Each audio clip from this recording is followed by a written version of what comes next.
97% des scientifiques travaillant sur le changement climatique estiment que la Terre se réchauffe en raison des activités humaines. Pour bien comprendre la responsabilité de l'homme dans ce phénomène, il faut d'abord s'intéresser à un mécanisme qui, lui, est parfaitement naturel, l'effet de serre. Voilà comment ça marche.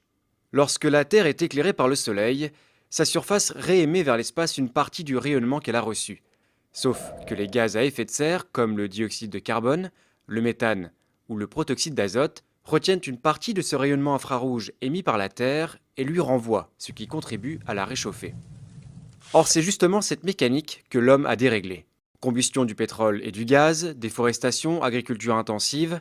Depuis la révolution industrielle, les activités humaines émettent de grandes quantités de gaz à effet de serre, principalement du dioxyde de carbone et du méthane. Ces gaz s'accumulent dans l'atmosphère et atteignent désormais des niveaux records. Pour le CO2, par exemple, sa concentration est passée de 270 parties par million à la fin du 19e siècle à près de 400 parties par million aujourd'hui. C'est la concentration la plus forte depuis 800 000 ans au moins. Conséquence, l'effet de serre s'intensifie. Le surplus d'énergie introduit aujourd'hui par l'homme dans la machine climatique est à peu près l'équivalent de 3 petites bombes atomiques explosant à chaque seconde. Et les conséquences sont dramatiques. D'abord, sur les températures. Aujourd'hui, la température moyenne terrestre a déjà augmenté de 0,8 degrés depuis la fin du 19e siècle et les épisodes caniculaires sont plus fréquents. Les températures extrêmes, qui ne touchaient que 1% de la surface continentale terrestre, en concernent désormais près de 10%. En admettant que la concentration de CO2 double d'ici 2100, la Terre verra sa température moyenne grimper encore dans une fourchette comprise entre 1,5 degré et 4,5 degrés supplémentaires. Deuxième impact, le niveau des mers. Sur tous les continents, les glaciers d'altitude reculent et disparaissent. Les grandes calottes polaires du Groenland et de l'Antarctique perdent leur glace dans l'océan et contribuent à élever le niveau de la mer.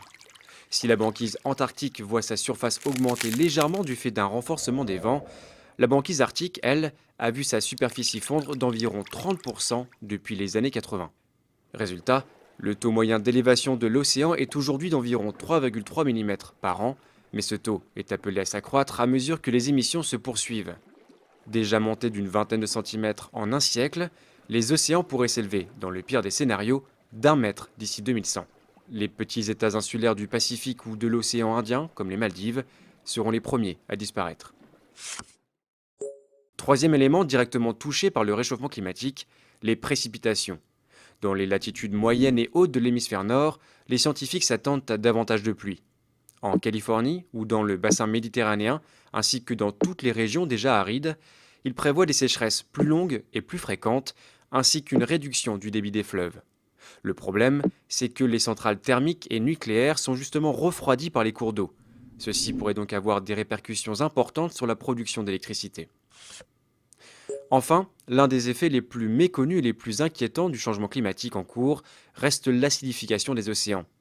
Le CO2 excédentaire se dissout en effet dans les eaux de surface et les rend plus acides. La rapidité de ce phénomène est inédite depuis 300 millions d'années et les scientifiques ignorent les effets qu'il aura d'ici à quelques décennies. Les coquillages et certains planctons qui constituent le socle de la chaîne alimentaire pourraient ne pas pouvoir s'y adapter. Leur disparition aurait un impact direct sur l'ensemble des espèces, l'homme compris.